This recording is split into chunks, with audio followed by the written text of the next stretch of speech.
Planeswalkers, welcome to Tasigur TV. I'm your host, Tasigur, aka the Golden Fang, aka the Opulent One, aka the Dragon's Necklace, aka Delve Daddy. In this episode, huge announcements. First, I'll delve into the world of competitive multiplayer with an overview of the point system the 11th Guild uses to track their games. Next, I'll feature the Gatewatch, a pleasantly surprising Monday edition of Magic Story transitions us into the next adventure. After that, I'll dredge the Magic community to find all of the crazy news from Announcement Day. Then I'll scavenge through the pages of Magic lore to get us all caught up on conspiracy and the major characters that will contest the throne. And finally, I'll tutor for you, you'll tutor for me, and we'll be talking strategy when I battle in match number 2 of an Eldritch Moon friendly sealed league on MTGO. Turn the page, zombie. Let's delve into the 11th Guild and competitive multiplayer play. The 11th Guild loves multiplayer games, which is why they Magic that way. But there are some aspects about traditional multiplayer games of Magic that the Guild did not find interesting. The winner of a traditional multiplayer game is the last player standing, which encourages defensive play and a lack of action. Those games can go real long, especially if the decks involved are a limited format. Traditional control decks and aggro decks also take a major hit, because those decks are resource and timing driven, and not many decks can compete with 3 or more others for constant card advantage. Control decks can counter one spell only to be blown out by 2 others in the turns between. Control decks can wipe the battlefield but put a target on themselves for the effort. Aggro decks can come out of the pit swinging, but even if that deck manages to eliminate an opponent, the aggro deck is down enough life and card advantage that it is likely the next deck eliminated. The player targeted by the aggro deck can feel picked on and often retaliates, even if it is overall strategically bad to do so. In the interest of putting a competitive edge on multiplayer games, encouraging action to make more games interactive and shorter, and trying to make some room for traditionally unplayable deck archetypes, the DKR point system was born. The letters DKR stand for Dragon Kill Ratio, an homage to Dragon Kill points. If you don't know, time to nerd up. A player's Dragon Kill Ratio is their total earned points divided by their total number of games played. The higher your ratio, the more zombie fabulous you are. Simple enough. So how does a player earn points? There are 2 types of points. We call them rank points and bounty points. You earn the rank points in a game the traditional multiplayer way, by surviving. Being the last player in the game will earn that player the most rank points, but in a melee, others receive rank points also. A player earns 2 bounty points by directly causing another player to lose the game. This can be done most commonly by reducing a life total to 0, but it can also be done in other ways, like milling the last card or forcing an opponent to draw from an empty library. The amount of rank and bounty points available each game can vary slightly depending on the game type. For example, there are less rank points available in limited attack games. I'll talk about the point distributions of other game types in a later episode. Although the points will tell you who won a game, they are used best when applied to a series of games. Did your group play 4 games in a night? Add up the points from the 4 games to see who won. The 11th Guild has created leagues to group games together, track statistics, and add variety to deck building formats. Here's a quick look at the 11th Guild results from Monday. So what do you think of the 11th Guild's multiplayer point system? Would your group try it out? What about the point system is appealing or unappealing to you? Put all of your thoughts in the comments below. Links to the 11th Guild in the description. Turn the page, zombie. I know I'm not the only one excited for Kaladesh, and that excitement has boiled over with the release of a special Monday edition of Magic Story. 3 months ago, with the help of Tamiyo, the Gatewatch helped her imprison herself in Innistrad's moon. Homesick takes us to present-day Ravnica. You heard me. Jace's Sanctum. Chandra was late for a Gatewatch meeting. Liliana woke her up. Turns out the 2 are becoming like sisters. They refer to Gideon as Beef Slab.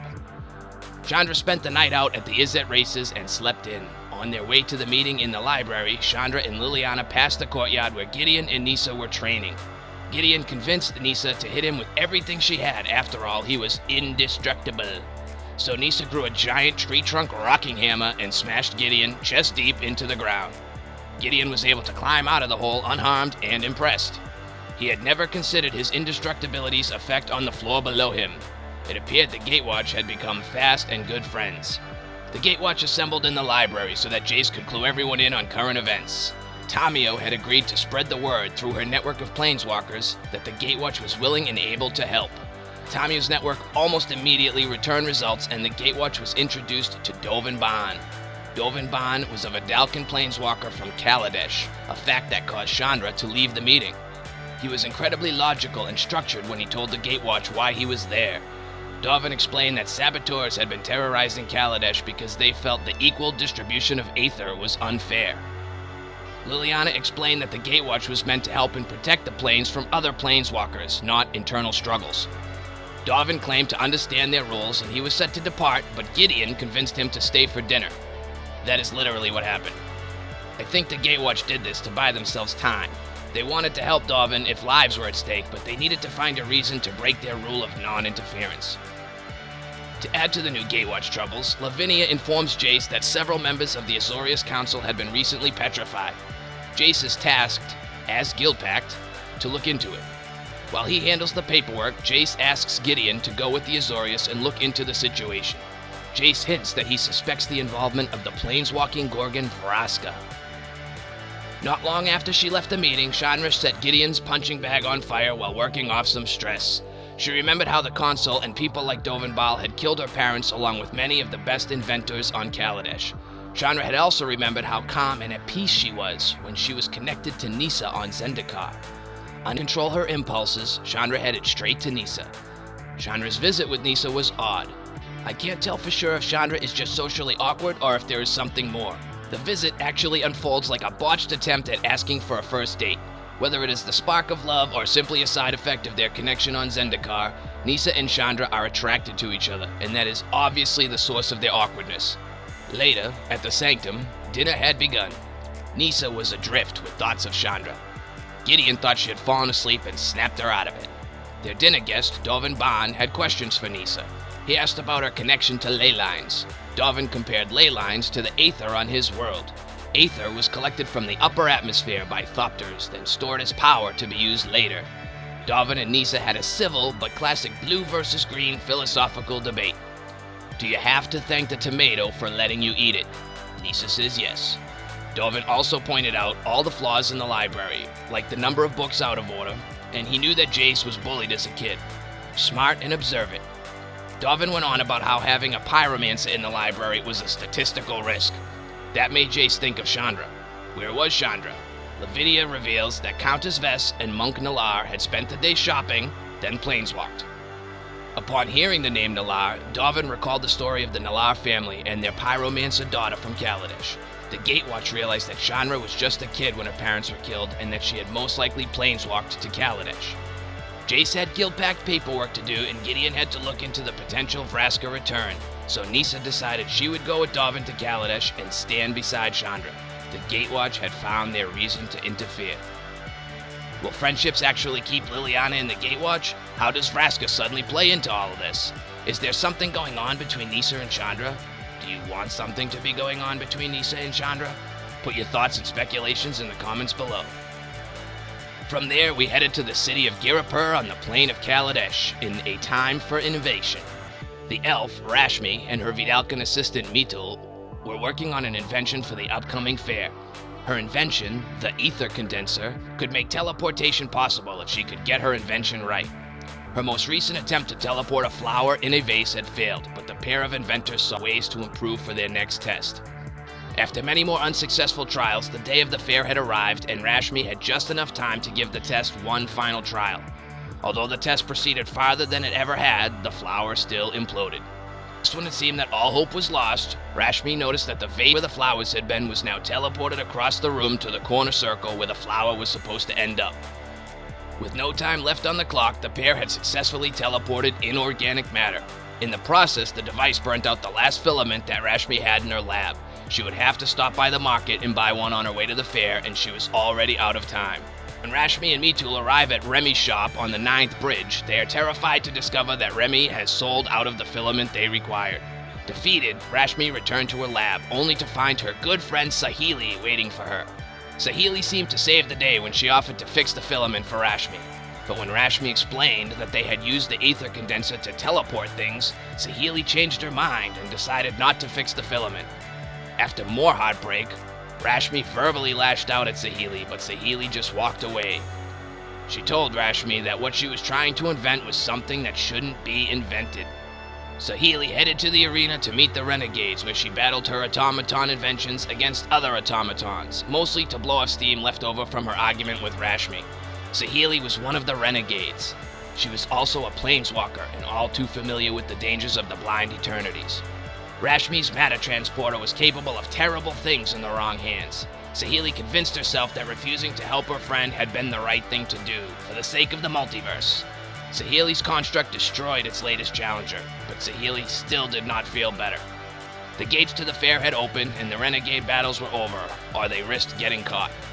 Saheeli left the arena under protest and continued to toil over her friend Rashmi.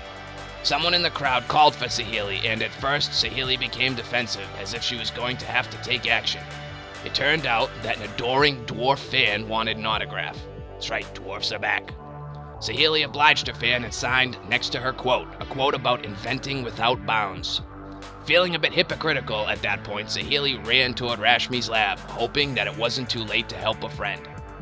Saheeli apologized to Rashmi and fixed the filament.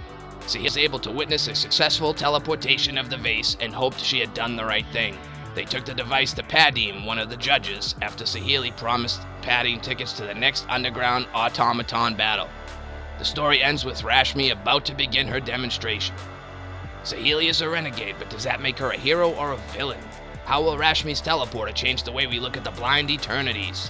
What's next for Kaladesh? Put your thoughts in the comments below. Turn that page, zombie. Let's dredge the Magic community for news. Announcement Day was Wednesday, August 31st, and man, were there some opulent announcements.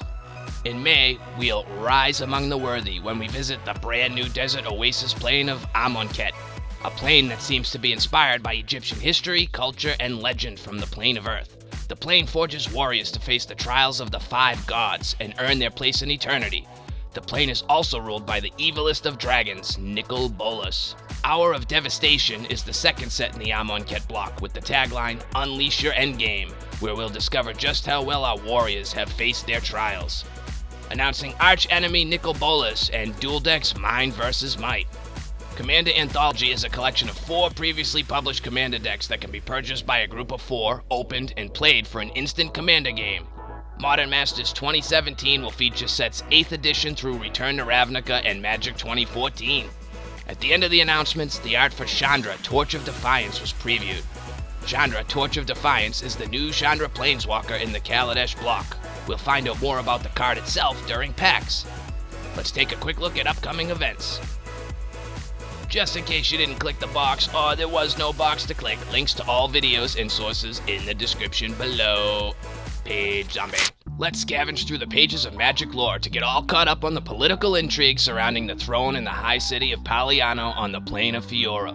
In Leovold's Dossiers, by Nick Davidson, Leovold presents a set of dossiers on each of the major players that have joined the game for Paliano's throne.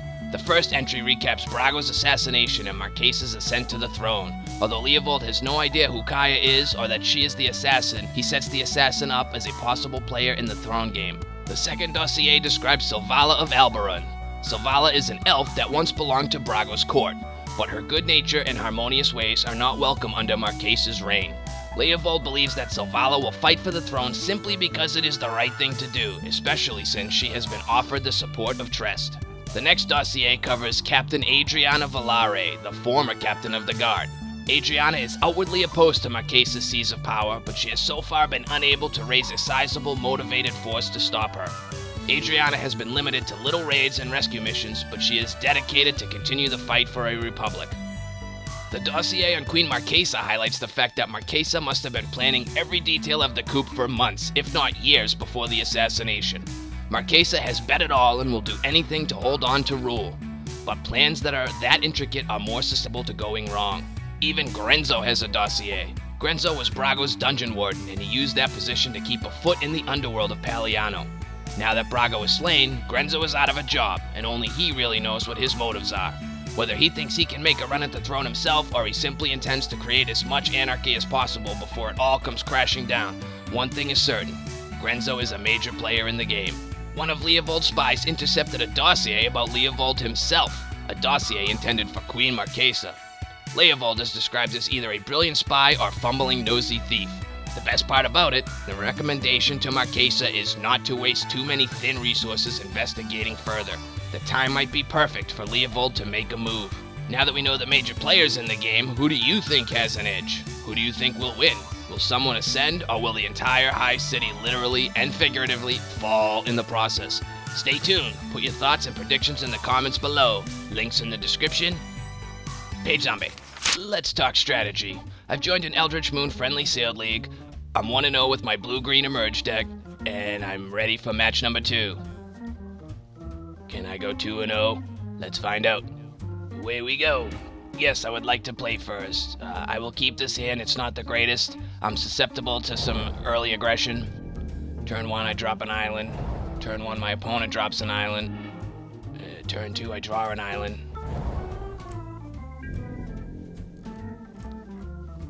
Turn 2, my opponent plays another island. Hopefully that means mana problems. Okay, I draw a grapple with the past. Play a forest. I will cast the emissary and hope to hit a good creature.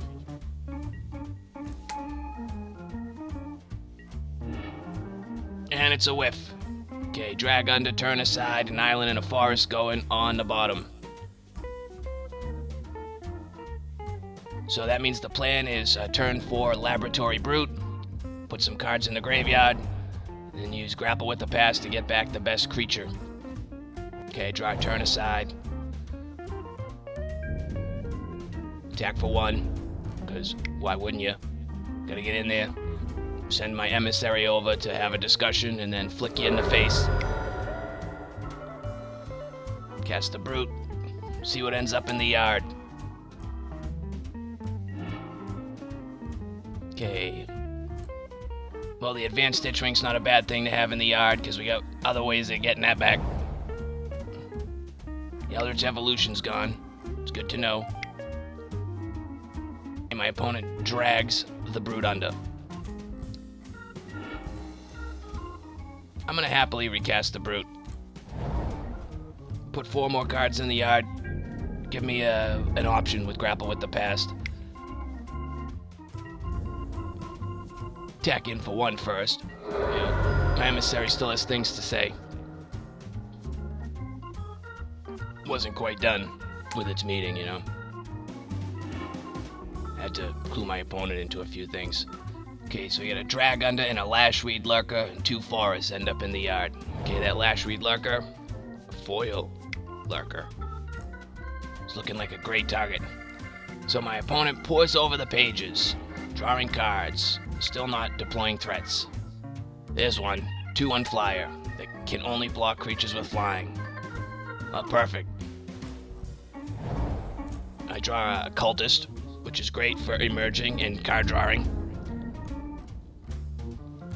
So I attack with both creatures because my opponent cannot block them. My opponent can only block flying creatures. So I get in there for 4, cast the Cultist, leave up mana for turn aside in case I need to protect something, and we will grapple with the past to get a Lurker.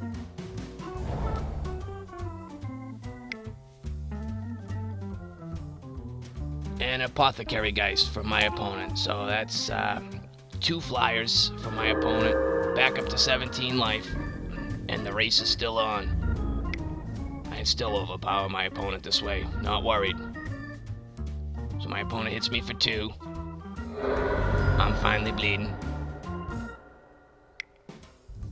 At the end of the turn, I grapple with the past. And which one? That one. That's right, grab the Lurker. We have the Emissary and the Cultist. Great emerge sacrifices. Oh, we draw a Griff. Now we can block flyers. Like that. It's good. So I attack him with the Brute. Because my opponent has no good blocks. Opponent takes the 3. Perfect.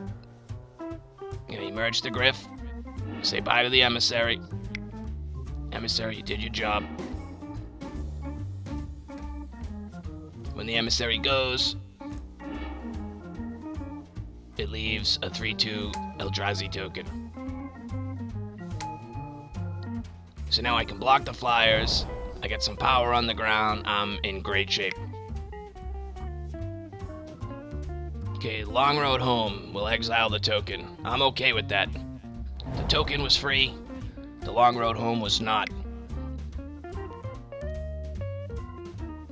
Chilling Grasp. Oh, now this one I will turn aside. My opponent's trying to get some tempo on me, slow me down, and I don't want to slow down. I want to turn big fatty fat sideways. Okay, the token does not come back because, well, it's a token and it no longer exists. It's a tough life being a token. So I draw a Kessig Dire Swine, my second one. I got 2 big pigs, so I am not afraid to attack. Turn 6 power sideways. 3 of it's in the air. Okay, we get 2 blocks. And a spell. Displace. Alright. No damage done, just completely negated the attack. It's okay. I'm alright, I got so much power.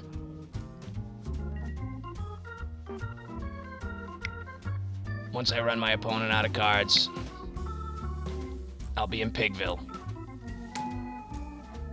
So I dropped the 6/6 pig. Thanks to our laboratory brute, Delirium is online. So I have a 6/6 trample. Let's see. My opponent has 3 cards in hand. Turns the flyer sideways. Not gonna block, can't block. But I will take 4. If it means my opponent takes 14. So let's try it. Begin combat. We right click, turn them all sideways button, and go team. Spell. Blessed Alliance. Okay, I have to sacrifice an attacking creature, and my opponent has 2 blockers. So I sacrifice the cultist. It's low power, and I draw a card. And my opponent sacrifices the Apothecary Geist to flash emerge the Behemoth. Ooh, 5/7 will block the 6/6, no problem. At least they'll bounce. I also have the ability to cast a second pig, so I can attack with one and block with the other. But first, I think I'll just go wide. My opponent has 1 card left in hand, and I want my opponent to spend any removal they might have on something other than what I've got in my hand.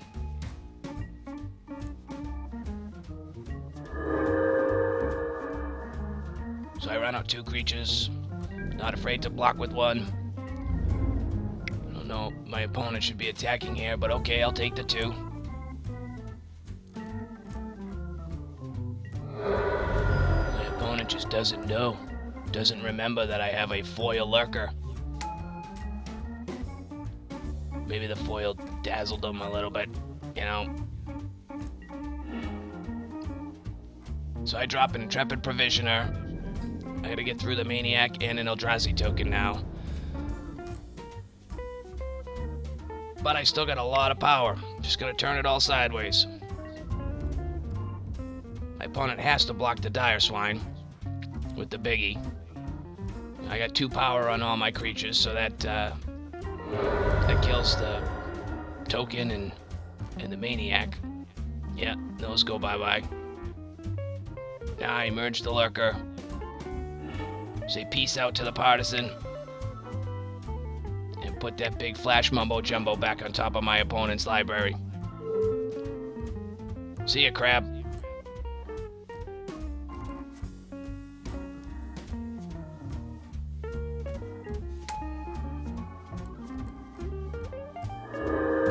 Blanks my opponent's draw. So they have the crab and 1 other card. Oh, and it doesn't matter. I have what it takes to get there. I win.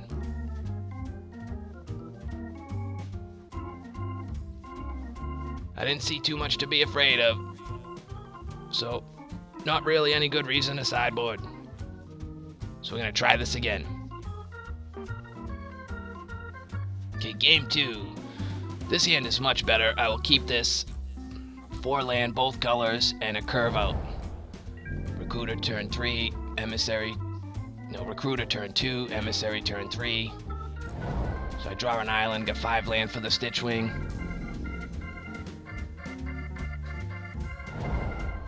Opponent drops a second island. Cast Contingency Plan. Island in the yard, island in the yard. Forest in the yard. Okay, that tells me my opponent's a little flooded. My opponent has green mana in hand, probably white mana in hand, and that makes up a good portion of their 5 cards. I bet. Makes my curve out look even better. So I cast the Recruiter and start the damage train rolling, I hope.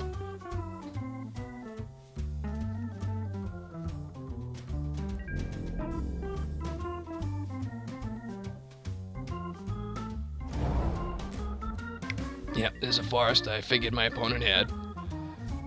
And a Genius Scab. The card's kind of bananas.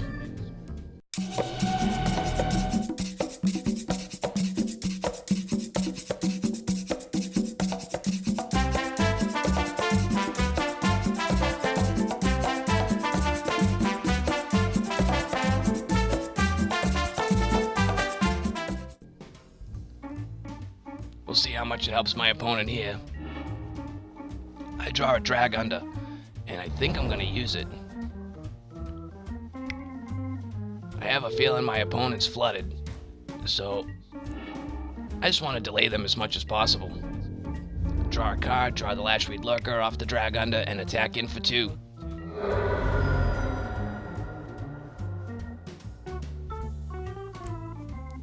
Next turn I play the Emissary, and I can start emerging if I need to. Okay, Primal Druid from my opponent. It's an 0-3 that does not scare me, but it does blank my Recruiter. Okay, so I draw a Silver Fur Partisan. Play my Forest. And I'm just going to activate the Recruiter. I'm not afraid of anything on my opponent's battlefield, and see, look, I got a Lurker. Another Lurker. So while my opponent's a little flooded and down to 4 cards, I've got a handful of action. Okay, so I won't attack this round, but I'm going to start developing real fast next turn. Okay, grapple with the pass for my opponent. Probably going to get a Griff back. Yep, there's the Griff. Okay, so my opponent has a 3/4 flyer. Is this going to be it? Nope. Recasting the Scab. The grapple with the pass didn't flip the Recruiter, or I should say it didn't allow it to flip. That would have been nice. Turn 4 Stitchwing.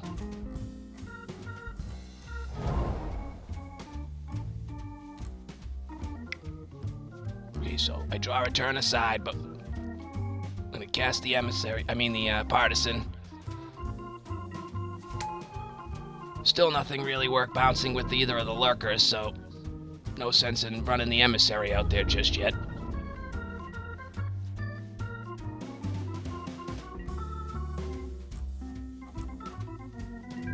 Not afraid to take 2 from the Scab, because that gives me the ability to swing back.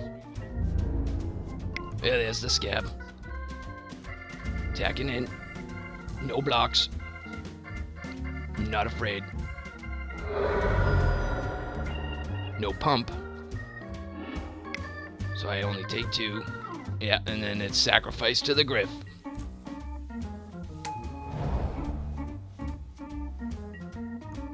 Gonna Lurker that Griff. Or we're gonna draw Drag Under. I'm gonna Drag Under the Griff. My opponent's at 5 mana. We'll have to sacrifice another creature if they want to recast the Griff. So, bye Griff. Draw a Forest off the Drag Under. I'll play that. That'll let me run out the Emissary. And attack him with both. My opponent will block 1, but we'll take 2.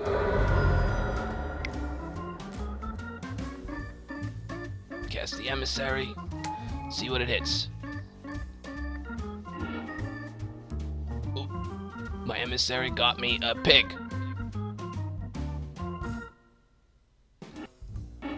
Yeah, I'm at 6 mana, so the Prowler is not quite as good. I'll cast the pig next turn.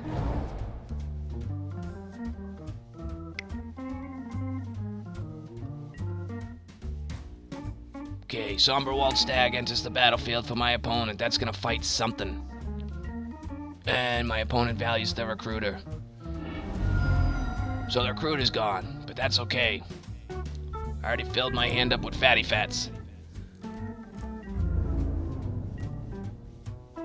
Not afraid of the stag, although I do not want to Lashweed Lurker the stag. That would give my opponent back some value. So instead, I run out a big pig and leave one island turned upright for turn aside. Now I can block the stag and attack in with the pig next turn.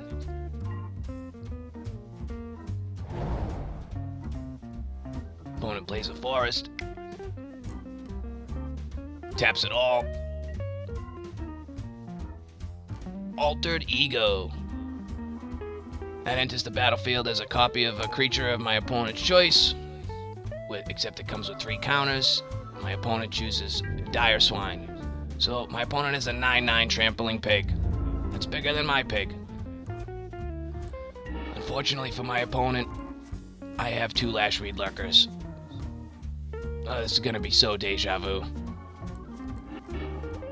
First, I'm gonna sacrifice the Emissary. That gets me the 3/2 token.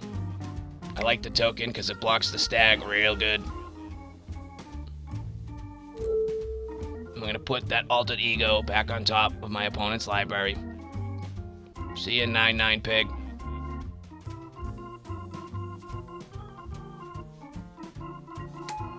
I'm going to guess here that my opponent will just recast it, in which case then I will foil Lurker that one. And we have no problem blocking with the token, so we attack with the 6/6.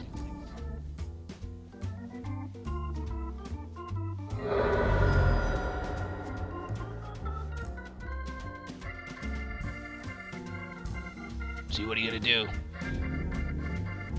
I got so many options.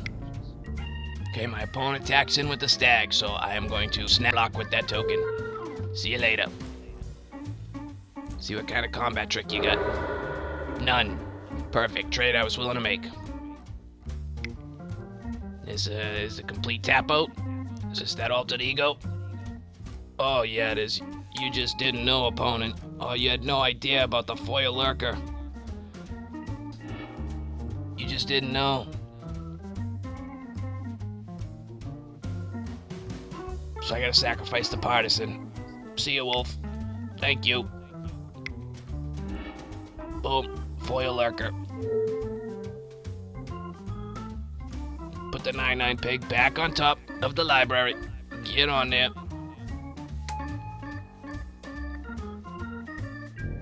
Let's see, that 03's been there this whole game. Let's see if it blocks this time. Has to. Okay, so no Delirium for me, so I don't have Trample, but that's okay. My opponent's down to 5, and I have 3 creatures with 5 power or greater. So, let's see.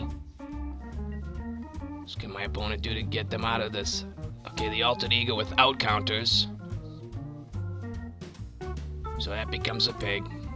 See, I love that the Lurker's trigger is a cast trigger. So if my opponent copied the Lurker, they wouldn't get the bounce effect. So my opponent drops 2 creatures, doesn't matter what they are. I have 3. I should just attack and win. I'm gonna do that first, make sure that happens. Boom, get in there. See victory. Victory. Delve Daddy wins the match.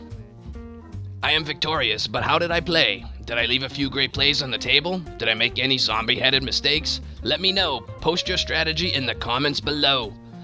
Page Zombie. Thanks, peoples. That ends this episode of Tasigur TV. Delve into more fun with me next episode when I discuss multiplayer game types, catch up on Kaladesh announcements from PAX, check in on the Sealed League for match number 3, and more. If you enjoyed this episode, please like and share. If you did not enjoy this episode, please dislike and share. Please feel obligated to comment below. Subscribe to stay up to date on the latest from Tasigur TV, and I will see you next adventure. Love always, Tasigur.